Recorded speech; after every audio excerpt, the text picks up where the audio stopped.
Fearsome creatures. Fearsome creatures. Written by Vashti Farrer. Illustrated by Melissa Webb. Characters. Brad is 12 and likes animals.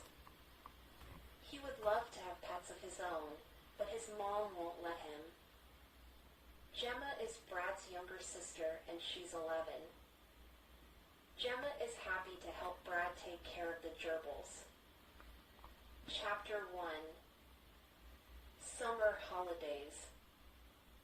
Brad Walters has a problem with his mom. Brad and his classmates have been learning how to take care of gerbils, seeing how they live, what they can do, stuff like that. Now, Mr. Whisk, their teacher, wants the children to take the class pets home for the summer holidays and look after them. So far, everyone's agreed, everyone, that is, except Brad. Zach and Arnold are the only gerbils left.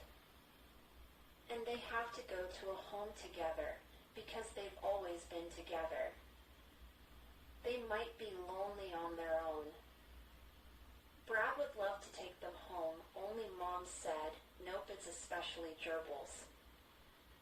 Some moms hate spiders or snakes, but Mrs. Walters is terrified of anything with pointy teeth.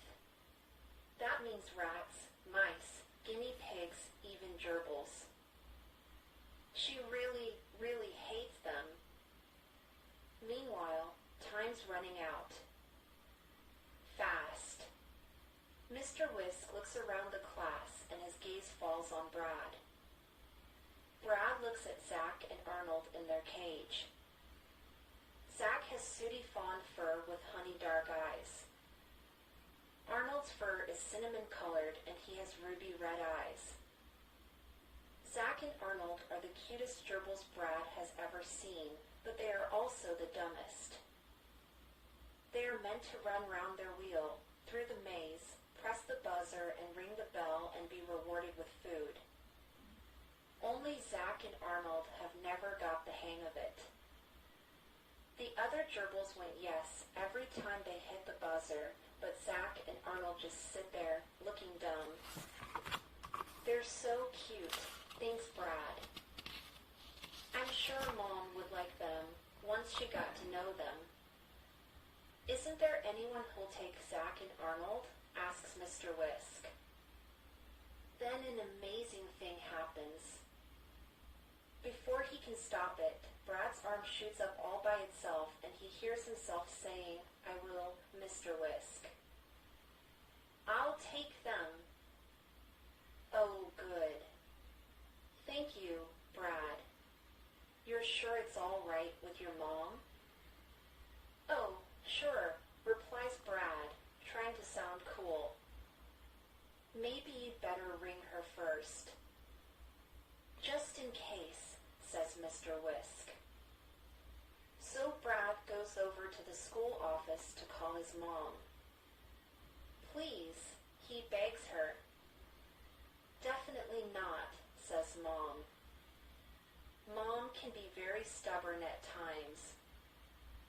There'll be no trouble, really, Brad tells her. Besides, nobody else can take them. The rest of the kids are taking the other gerbils and Zach and Arnold will die with no one to look after them.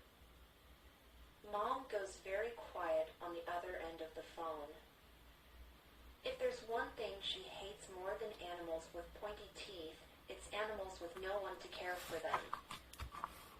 Finally, Mom says, oh, very well, but only 2, and they'll be in the basement. Not in the house. Brad promises, then he says, thanks, Mom. You're terrific. Great! Brad runs all the way back to tell Mr. Whisk. Now Brad can hardly wait for school to finish so he can take Zach and Arnold home. Mom will love them when she sees them. It will be fine. Chapter 2. bowl long. Before long, the bell goes and everyone starts packing up. Brad goes off to find his sister, Gemma. He needs her to help him get the gerbils home. How are we going to do that? Asks Gemma. We can't take them on the bus. The driver won't let us. He won't know, says Brad. How come? Because we'll hide them. Oh, great, says Gemma. Next thing, Brad's punched air holes in the lid and sides of a cardboard box. They can eat through cardboard, but this should last till we get home, he tells Gemma. He puts the box inside a brown paper carry bag, leaving it open at the top so air can get in. Then he and Gemma head for the bus stop. When the bus pulls in, they climb on board and sit across the aisle from a young girl. She looks over at Brad when she hears a scratching noise from inside the bag. Brad and Gemma stare ahead as if they can't hear anything. What's in the bag? Asks the girl. A guinea pig? Don't tell me. It's a hamster? It's nothing, says Gemma, blushing. I love animals, says the girl.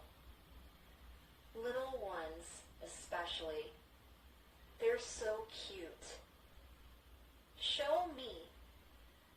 We'd better not, says Brad, politely. You see, they're a bit nervous and I wouldn't want them to escape. Go on, just a peek, says the girl. I promise I won't scare them.